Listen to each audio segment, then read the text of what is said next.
Évangile de Jésus-Christ selon saint Marc, chapitre 14, versets 12 à 16, puis 22 à 26.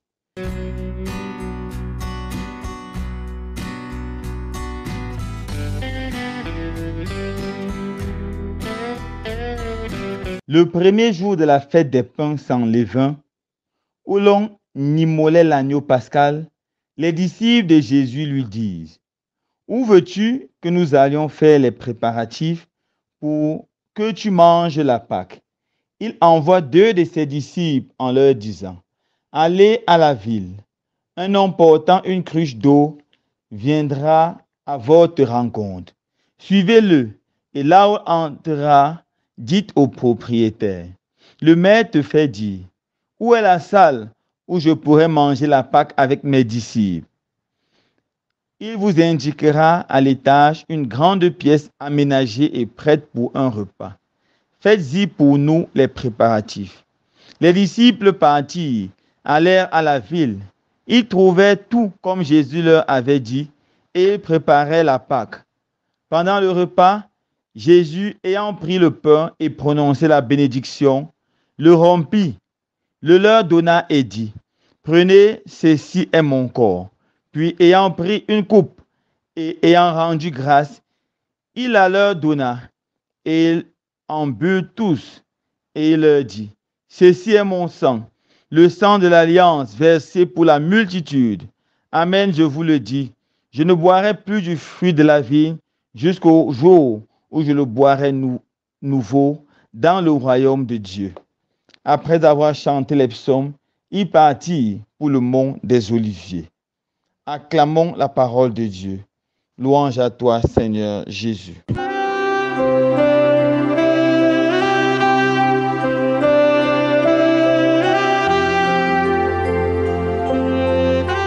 Chers frères et sœurs bien-aimés, aujourd'hui la Sainte Église notre Mère nous invite à célébrer avec joie la fête du très saint sacrement, la fête du corps et du sang de Jésus, encore appelée la fête Dieu. Dans cette fête, l'Église veut nous inviter à prendre davantage conscience de la présence réelle de Jésus dans le très saint sacrement. Cette fête a été instituée dans l'Église par le pape Urbain IV au 8e siècle.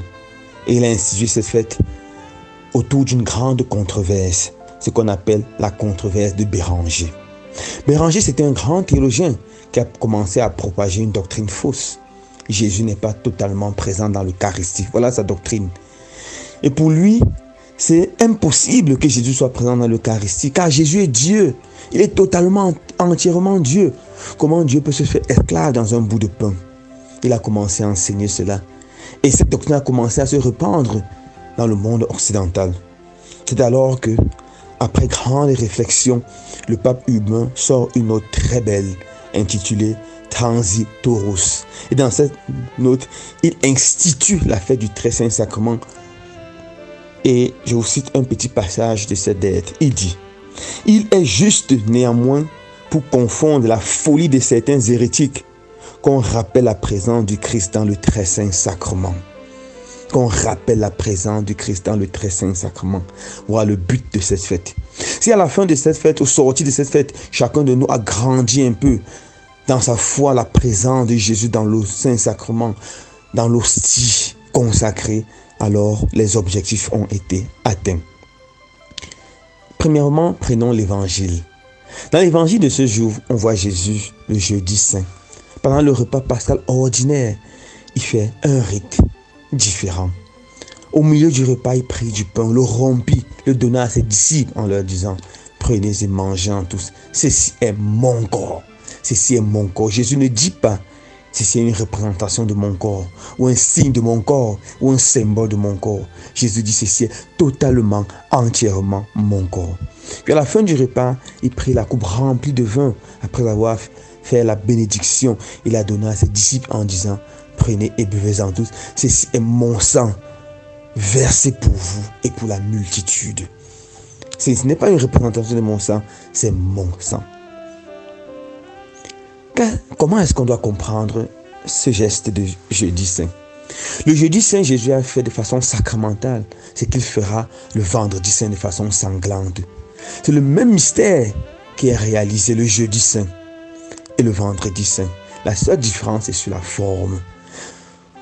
Vendredi saint, c'est sous la forme sanglante. On voit la souffrance, on voit le jet de sang, on voit la mort. Et puis dimanche de Pâques, on voit la glorieuse résurrection.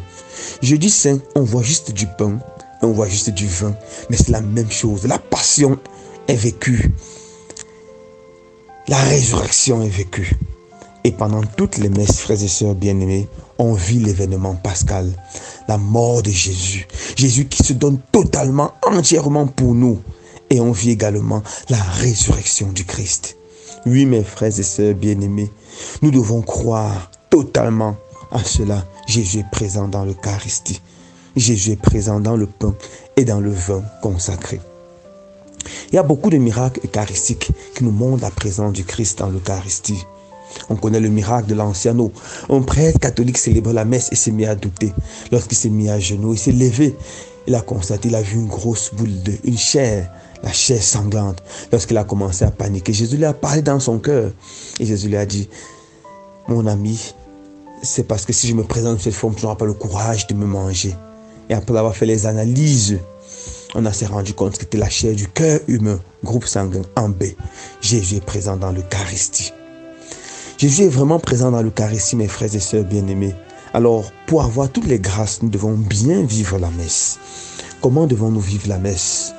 Vatican II nous dit, étant conscient, en participant totalement et entièrement au mystère du Christ.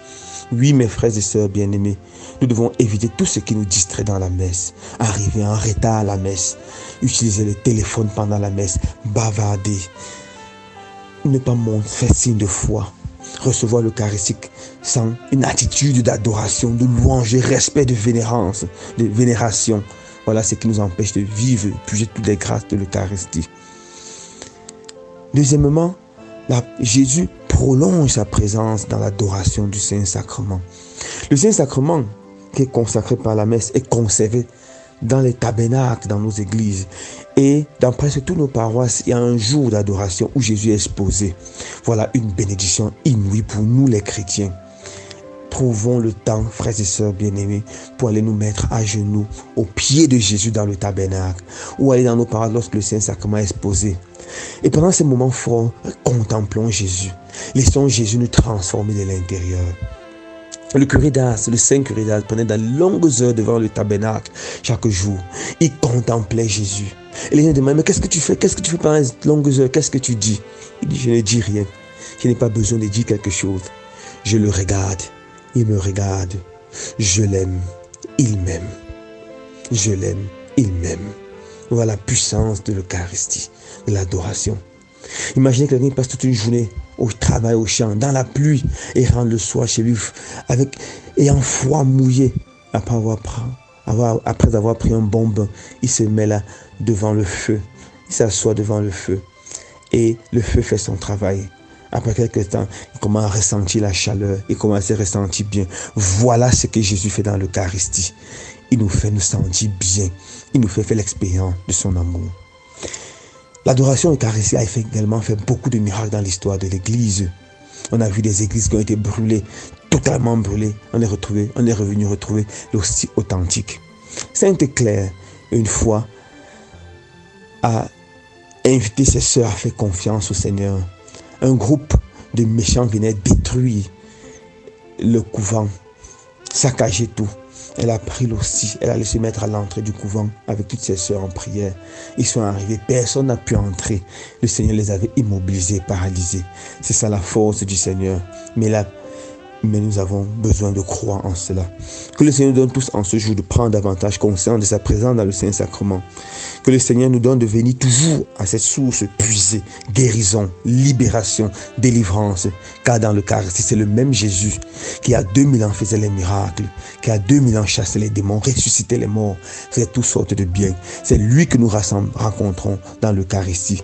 Que sa présence éclate dans notre vie et que sa gloire nous sanctifie. Loué soit Jésus-Christ.